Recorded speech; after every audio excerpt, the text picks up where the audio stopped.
creative continuity. We bring the convention to you. It's morphin' time. Oh. Tiger Griffin Thundershort Power. Yeah, All right. was that good? Karan Ashley, how did you get the call to become the Yellow Ranger? Oh man, you know what? I heard about a friend of mine, my friend Felicia. She told me there was an ad in the paper, and they were looking for 3 young teenagers that could be on a TV show for Power Rangers. I knew nothing about the show, and so I went. There were a few thousand people there. Wow. And I kind of was like, oh man. So I spent my whole Saturday waiting in line for my chance, and I had a quick 30 seconds of impress us. And so I did, you know, the monologue they had, and I had to dance. And so it was funny because they had no music. I had music, but they were like, we don't have a radio. So I mean, it was like they were trying to psych you out, but I did my thing. And so later that they said, come back later in the afternoon. We want to tape you for producers, and we'll have music.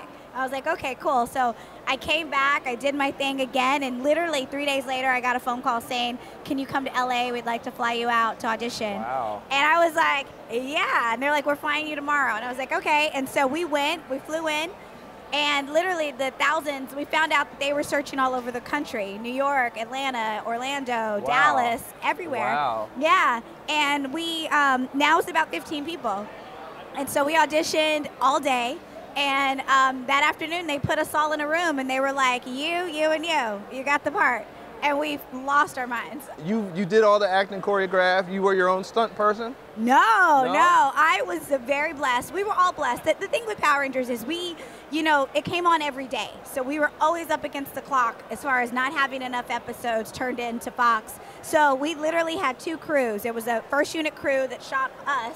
And so all the, you know, out of costume or, you know, standing in the costume in the command center kind of thing, we did.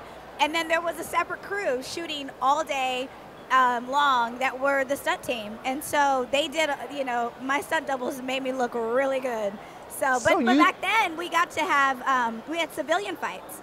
Okay. So half the show, like, we would fight as ourselves, and then we'd morph, and then the stunt team would come in and they'd fight in the suits. But I remember you guys fighting.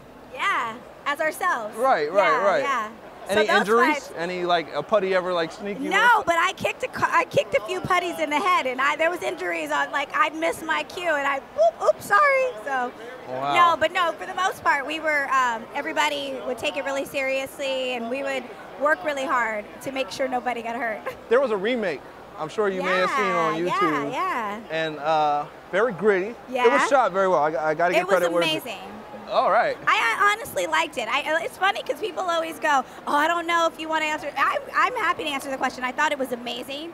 I thought what they did was really cool. It was almost like Power Rangers' evil cousin or evil twin. You know, it wasn't the cheesy, family-friendly Power Rangers we're used to. But I think a lot of the adult fans that were 5 and now are like 30, they loved it. And I was one of those 12 million people that watched. Right, as was I. Yeah, so I mean, I felt like there were certain things that I don't feel like we didn't need all that edginess, because what was cool about our show is our fighting was the edgy part. But I loved it. I thought they did a great job. And, you know, I think they're going to push Lionsgate in the way of making the new version edgier. And you have this talk show. Yes. Uncensored. Uncensored Talk.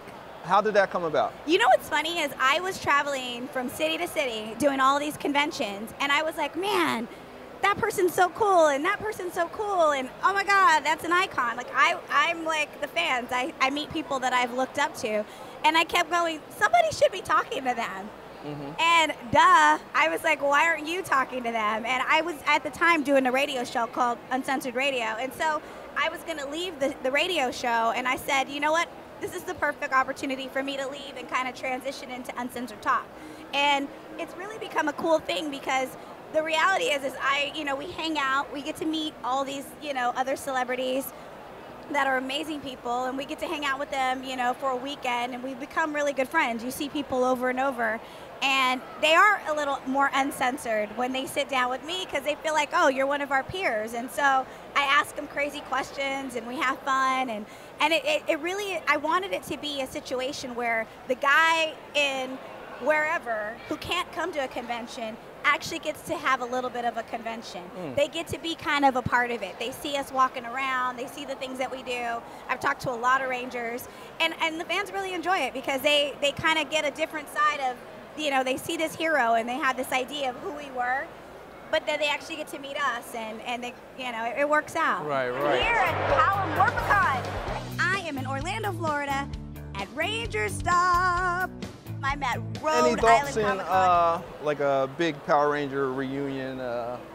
You know, would the fans ever see that? I would love for the fans to see that. I hope that one day Saban can figure it out. I mean, there have been times that they've hinted to that, or, you know, they're doing a new movie and people have been talking about possibly having us in it. I don't know. Nothing has panned out, but I hope, for no other reason, that they can figure it out so that the fans get what they've wanted for 20 plus years.